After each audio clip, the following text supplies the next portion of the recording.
Next, I would like to call Sanskrit book reading student Romia. So put your hand together for her. Honorable Director Sir, respected Academy staff, all teachers and seniors and juniors friends, good morning to all of you. Myself, promising student of Standard 6 in BBC Public School. I am standing here for Sanskrit book reading, chapter 7. सप्तम पाठ बक्से प्रतिकार एक सेवा वने श्रीगालस्य बका च निवसन्ति सम तयो मित्रता अस्ति एकदा पाद श्रीगालवक अवदम मित्र सर्वं तवम मया स भोजनं करू श्रीगालस्य निमन्त्रेण बक प्रश्न अभवत् अग्रिमे दिने स भोजनाय श्रीगालस्य निवासम् अगच्छत् कुटीर स्वभाव श्रीगालस्थाल्यां बकं शिरोधनम् अप्यर्च. Thank you, have a nice day. Thank you, Susan. Next, I would like to call Anjali for GKQs. So put your hand together for her. Honorable Directors, respected academic in charge, all teachers, respected students and lovely teachers. Good morning to all of you. Myself, Anjali Yadav, I reading class 6. I want to be and belong to Blue House. Today I am standing here for GKQs. So my first question goes to Red House. मनुष्य के मरने के बाद भी उसके बाल कितने देर तक जीवित रहता है? Repeat again. मनुष्य के मरने के बाद उसकी बाल कितने देर तक जीवित रहता है? Listen carefully. मनुष्य के मरने के बाद भी उसका बाल कितने देर तक जीवित रहता है? The right answer is 6 घंटा. I am repeat again. The right answer is 6 घंटा. My second question goes to Greenhouse. मनुष्य के मरने के बाद उसकी आँख कितनी देर तक जीवित रहती है? What's your name? Muskan given right answer. My third question goes to Yellow House. मनुष्य के मरने के बाद उसकी नाखून कितनी देर तक जीवित रहती है? I am repeat again. मनुष्य के मरने के बाद उसकी नाखून कितनी देर तक जीवित रहती है? Listen carefully. मनुष्य के मरने के बाद भी उसकी नाखून कितनी देर तक जीवित रहती है? The right answer is 6 घंटा. My fourth question goes to Blue House. मनुष्य के मरने के बाद उसकी हृदय कितनी देर तक जीवित रहती है? Wrong answer. I am repeat again. मनुष्य के मरने के बाद उसकी हृदय कितनी देर तक जीवित रहती है? Listen carefully. मनुष्य के मरने के बाद उसकी हृदय कितनी देर तक जीवित रहती है? The right answer is 10 minute. Thank you. Good morning to all of you. Myself Utsa Kumar. I always a like in cat. I standing for poem. सिंहासन ने लूटा राजवंशों ने भुगती ठानी थी. बुढ़े भारत में भी आई फिर से नई जमानी थी. गुमी हुई आजादी की कीमत सबने पहचानी थी. दूर फिरंगों को करने की सबने मन में ठानी थी. चमकती सन 57 हुआ तलवार पुरानी थी. बूंदे और बोलो के मुंह हमने सुनी कहानी थी. खूब लड़ी मदानी हुआ तो झांसी वाली रानी थी. कानपुर की नाना की मैं बोली वन चमेली थी. लक्ष्मीबाई नाम पिता का वो संतावन केली थी. वो नाना के संग पढ़ती थी. वो नाना के संग खेली थी. बर्छी दल कपार कटाई उसकी है सहेली थी. वीर शिवाजी को गताई इसकी जवानी थी. खूब लड़ी मदानी हुआ तो झांसी वाली रानी थी. लक्ष्मी थी दुर्गा थी वैसे मृत गतार. देख मराठे फूल के होते उसकी तलवारों की वार. नकली दुई की रचना और खेलना खूब शिकार. सेने घेरना दुर्गत होना ये थी उसके प्रिय खिलवाड़. महाराज कुलदेवी हराते भवानी थी. बूंदे और बोलो के मुँह हमने सुनी कहानी थी. खूब लड़ी मदानी हुआ तो झांसी वाली रानी थी. Thank you.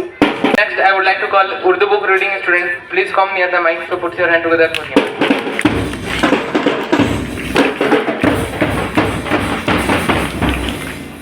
Honorable Director Sir, academic in charge, teachers and all my dear friends. Good morning to all of you. Myself Afan Raja. I live in Standard 6. My hobby is playing cricket. My aim is to be doctor.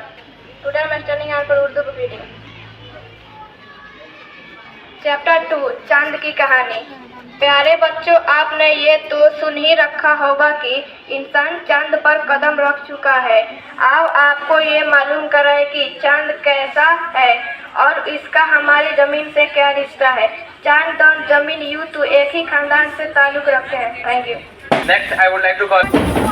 Myself, Ansi Yadav. I am a student of Standard 5th. I am standing here for English speech in value of time. Time is one of the most valuable and precious things in this universe.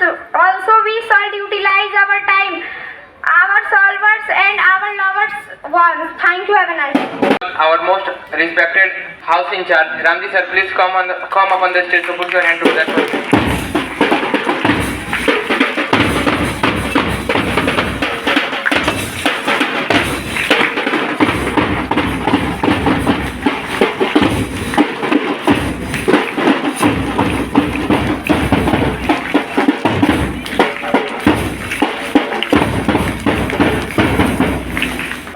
माननीय व्यवस्थापक महोदय, प्राचार्य महोदया, सभी शिक्षकगण, प्यारे छात्र छात्राओं, सर्वे सुप्रभातम। आज ब्लू हाउस का प्रदर्शन रहा, बहुत ही अच्छा रहा, प्रशंसनीय रहा और इसके उपलक्ष्य में हम सभी को यह हार्दिक शुभकामना भी देते हैं कि आप निरंतर प्रगति के पथ पर अग्रसर होते रहें। आज लिखित प्रतियोगिता भी ब्लू हाउस का रहा है। इसमें 4 बच्चों ने भाग लिया। प्रथम, द्वितीय और तृतीय की घोषणा मैं करूंगा। अच्छे काम में स्पर्धा रखना बहुत आवश्यक होता है छात्रों, लेकिन अच्छे में अच्छा करने के बावजूद भी अपने आप में निरंतर सुधार करने का प्रयास करते रहना चाहिए। यह मानसिकता नहीं बननी चाहिए कि मैं सबसे अच्छा हूँ, क्योंकि दाने तपसी शौर्ये च विज्ञाने विनयेनयो विस्मयो न हि कर्तव्यो बहुरत्नाम वसुंधरा। अपने दान में, तपस्या में और पराक्रम में कभी भी अहंकार नहीं होना चाहिए और अपने को सर्वोपरि नहीं मानना चाहिए, क्योंकि बहुरत्नाम वसुंधरा, एक से एक बढ़कर इस पृथ्वी पर रत्न है। तो मैं नाम रख रहा हूँ वैसे छात्रों का जिन लोगों ने आज लिखित प्रतियोगिता में भाग लिया है। तो सबसे पहले निर्णायक का काम बहुत ही कठिन होता है, लेकिन अपने हाउस के इंचार्ज होने के नाते इस दायित्व का निर्वहन मैं करना चाहूँगा। इसमें अभिषेक कुमार कक्षा 7वीं तृतीय स्थान पर रखे गए हैं। 2 नंबर में द्वितीय स्थान प्रज्ञा कुमारी कक्षा 4th लिखित प्रतियोगिता में वर्तनी और अक्षर के हिसाब से हमने जहाँ तक निर्णय लिया है, इसमें द्वितीय स्थान प्राप्त किया है प्रज्ञा कुमारी ने। और प्रथम स्थान के बाद यानी 6 क्लास के छात्र हैं अफान रजा, इनका अंदाज और वर्तनी की शुद्धि अशुद्धियों को भी हमने ध्यान दिया है और इनके अक्षर बहुत अच्छे हैं, इसलिए हमने इनको प्रथम स्थान दिया है। और इस प्रकार का हार्दिक आशीर्वाद। और भी बच्चे अच्छा से अच्छा लिखने का प्रयास करें। इसमें कुल मिलाकर 4 छात्रों ने भाग लिया है, एक जतिन और 3 छात्रों का नाम आपने सुना। तो प्रथम स्थान पर आज की प्रतियोगिता में उत्तीर्ण हुए हैं अफान रजा। धन्यवाद।